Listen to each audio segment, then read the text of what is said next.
اللہم صلی علی محمد و آل محمد۔ یہ ہے وہ مقدس سرزمین جہاں ہر سال لاکھوں دل محبت اور عقیدت کے ساتھ حاضر ہوتے ہیں۔ یہ ہے مشہد مقدس اور اس کے قلب میں واقع ہے روضہ مبارک امام علی رضا علیہ السلام، جہاں زمانہ ٹھہر جاتا ہے، دل سکون پاتے ہیں اور روحیں نور سے لبریز ہو جاتی ہیں۔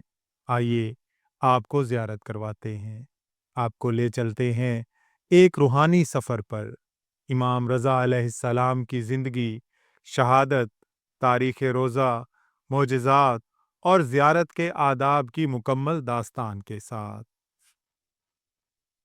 امام علی رضا علیہ السلام 8ویں امام 148 ہجری میں مدینہ منورہ میں پیدا ہوئے۔ آپ کی کنیت ابو الحسن اور لقب الرضا یعنی اللہ کی رضا پر راضی رہنے والا ہے۔ آپ نے اپنے والد گرامی امام موسیٰ کاظم علیہ السلام کا علم سنبھالا۔ آپ علیہ السلام کا دور علم و حکمت، اخلاق، مناظروں اور برداشت کا دور تھا، مگر دوسری طرف سیاسی فضا کشیدہ، عباسی حکومت کمزور اور مامون کی سیاست اپنے عروج پر۔ مامون نے امام علیہ السلام کو مدینہ سے خراسان بلانے کا فیصلہ کیا۔ وہ جانتا تھا کہ امام کی مقبولیت اس کے تخت کے لیے خطرہ بن سکتی ہے۔ اس نے ایک سیاسی چال چلی، امام کو ولی عہد بنانے کا اعلان کر دیا۔ ظاہر میں عزت، باطن میں سازش۔ امام کو مدینہ سے خراسان کا سفر کرنے پر مجبور کیا گیا۔ راستے میں بے شمار لوگ امام کی زیارت، دعا اور نصیحت لینے کے لیے جمع ہوتے گئے۔ 203 ہجری میں مامون نے اپنی پرانی سازش کو مکمل کیا۔ دنیا جانتی ہے کہ آج بھی یہ واقعہ ایک دردناک یاد ہے۔ امام علیہ السلام کو زہر دے کر شہید کر دیا گیا۔ وہ گھڑی تاریخ کے صفحات میں ہمیشہ کے لیے محفوظ ہو گئی۔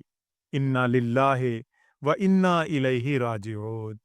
امام کا گھر، وہ کمرہ جہاں وصال ہوا، اسی جگہ امام کو دفن کیا گیا، اور پہلے وہ جگہ مشہد رضا کہلائی، یعنی وہ مقام جہاں امام علیہ السلام نے شہادت پائی۔ صدیوں تک مختلف سلطنتوں نے اس مقام کی خدمت کی۔ سامانیوں نے پہلی بار مزار کی بنیاد مضبوط کی۔ غزنوی حکمرانوں نے عمارت کو مزید وسعت دی۔ سلجوقی دور میں پہلی بار سونے کا استعمال ہوا۔ صفوی حکومت نے اس مقدس مقام کو اپنے بام عروج پر پہنچایا۔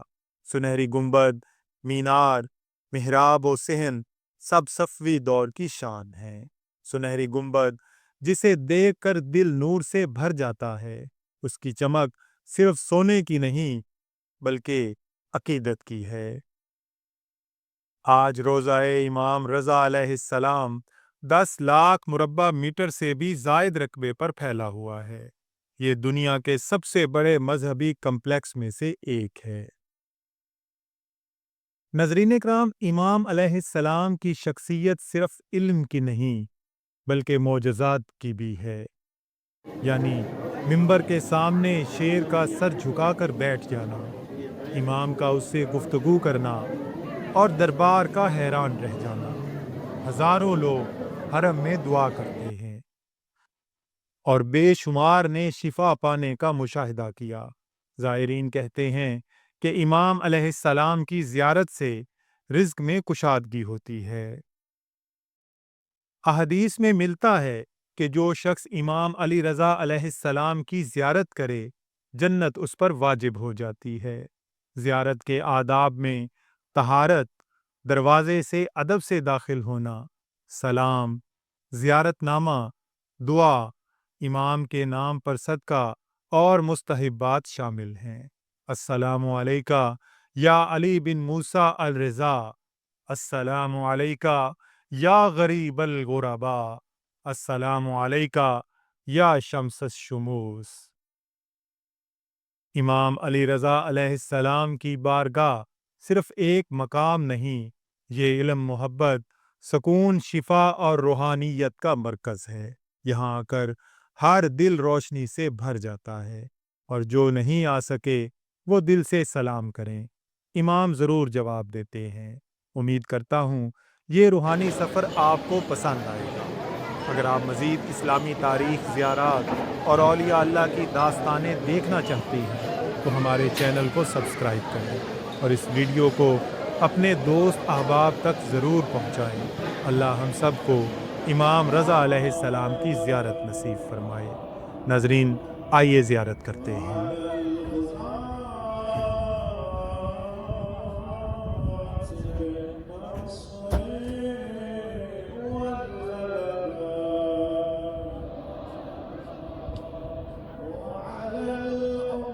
चाहने वाले को किसी को वहाँ आने देगा। सबसे बड़ी दलील ये है, ये अपने घरों को छोड़ के, बच्चों को छोड़ के ये सब लोग यहाँ पे आए हुए हैं, ठीक है।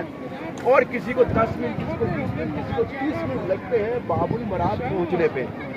यानी ये इतना ज़ाहिरी का हजूम इस बात की दलील है कि इन्हें खाली पलटाया नहीं जाता, जब नवाजा जाता है ये अपने चाहने वालों को भी भेज रहे होते हैं। और दूसरा आप देखें, इमाम रज़ा अलैहिस्सलाम की ज़री के पास आप रुक के 24 घंटे, दिन हो, रात हो, आंधी हो, तूफान हो, बर्फबारी हो, एक लम्हे के लिए भी इमाम रज़ा अलैहिस्सलाम की ज़री मुतहर आपको आपसे खाली नजर नहीं आएगी। बेशक 24 घंटे मौला के मेहमान वहाँ पर। हत्ता कि इतना है कि इमाम रज़ा अलैहिस्सलाम की ज़री के पास जाने के लिए बाद लोग कहते हैं जी रात को हम 3 बजे चले गए, शायद हमें जगह मिल जाए।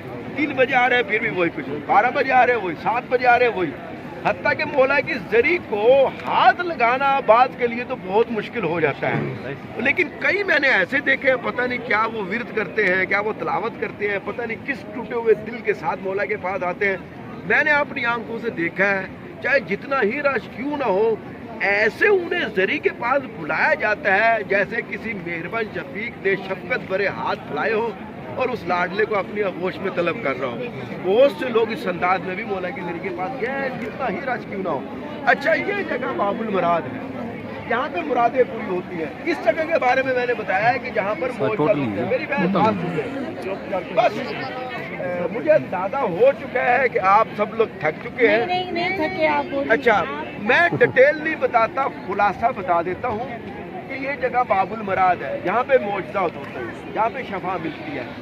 चैलेंज के साथ कहता हूँ, पूरी दुनिया में वाहिद ये पॉइंट ऐसा है कि इस जगह का हक बनता है इसे बाबुल मराद कहा जाए। यहाँ लिखा नहीं हुआ कि ये बाबुल मराद है, अमलन ये जगह ऐसी है कि जहाँ पे मुरादें पूरी होती हैं। क्यों मुरादें पूरी होती हैं वजह बता के जहमत तमाम करता हूँ।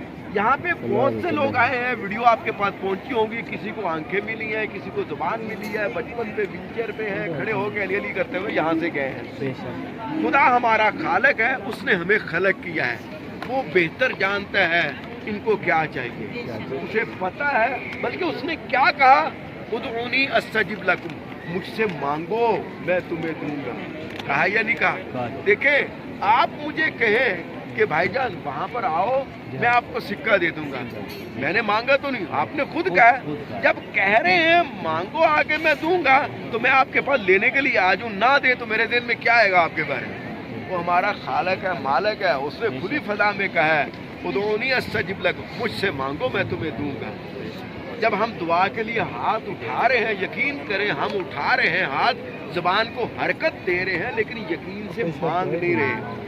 हमें उस पर यकीन नहीं है, इस बात पर कि वो इन्नमा अम्रुहु इज़ा अरादा शैअन यकुल लहु कुन फयकुन का मालिक है। यानी क्या, वो इरादा करे कि हाथ यहीं पे रुक जाए, वो इरादा करे आंखों का नूर ख़त्म हो जाए, वो इरादा करे ज़मीन फटे हम यहीं पे नीचे उतर जाए, कर सकते नहीं कर सकता, लेकिन हमें यकीन नहीं। अगर यकीन होता तो हम उसकी कभी मुखालफत ना करते जिसने हमें खलक किया है। यकीन होता तो हम कभी नाफरमानी ना करते। नाफरमानी करने का मतलब यह है कि हमें परवाह ही नहीं है, यकीन नहीं है कि वो ऐसा कर सकता है। हम दुआ के लिए हाथ उठा रहे हैं, हाथ उठाने के बाद, मांगने के बाद भी हम परेशान रहें कि पता नहीं पूरी होगी या नहीं होगी, तो इसका मतलब है कि वो यकीन नहीं है कि वो कुन फयकुन का मालिक है। यकीन के साथ मांगे, उस यकीन के साथ जिस यकीन के साथ हम अपने माँ बाप से मांगते हैं। बच्चा अपने माँ बाप से मांगने के बाद मुझे बताएं परेशान होता है? नहीं होता। जिद करके मांगता है, रो के मांगता है, लेके छोड़ता है, क्योंकि उसे यकीन है मेरा बाप है, मुझे नहीं देगा तो किसे देगा। जब हम दुआ के लिए हाथ उठा रहे हैं उसके बाद परेशान रहे तो यकीन करें हमें यकीन। ये आए हैं यकीन दिलाने के लिए, ये आए हैं बताने के लिए, ये आए हैं समझाने के लिए। ला तकना तुम रहमतिल्लाह, खुदा की रहमत से कभी मायूस ना हो। ऐसा है या नहीं है? अच्छा, लेकिन शैतान इतना नहीं है कि हमें हमारे अकीदे के मुताबिक गुमराह कर देता है, हमें खबर ही नहीं होती। मुझे बताएं, बैतुल्लाह से बड़ा कोई दर है? वहाँ पहुँचे तो हमें यकीन होना चाहिए। मदीना से बड़ा दर है? वहाँ पहुँचे तो यकीन हो। वहाँ जा रहे हैं, दिल में ख्याल लेके आता है। ये मदीने वाले कभी कांधे पे बैठा के, कभी जुल्फे पकड़ा के बता के गए, हत्ता के फुतरस को लाया गया। चाहते तो वो दुआ के लिए हाथ उठा लेते, अमलन उन्होंने करबला वालों के पास भेजा। जब तक तुम वहाँ नहीं जाओगे तुम्हारी सुन नहीं जाएगी। ऐसा है या नहीं है? वहाँ से जी मदीना से आपको भेज दिया करबला में, जबकि बता के गए हम सब खुदा के भेजे हुए नुमाइंदे हैं, हम सब मोहम्मद है, अली है। तो जब एक दर पे पहुंच गए तो यकीन के साथ पहुंचो। वहां पहुंचे जेल में लेके आएगा मुश्किल कुशा वाली नजब को कहते हैं। नजब अशरफ क्या है? बाबुल हवा के इमाम मूसा काज़िम अलैहिस्सलाम को कहते हैं। यहाँ पे आपने 50 रकत पढ़ी, वो शैतान देन में वसवसा लेके इस जगह के बजाय वहाँ 2 रकत पढ़ लेते, तुम्हारी सुनी जाती है। ऐसा है या नहीं है? वो हमेशा लफ्ज काश लेके आता है। लेकिन खुदा ने भी आपके ऊपर करम किया, लुत्फ किया।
रात को नहीं आएंगे। ठीक है।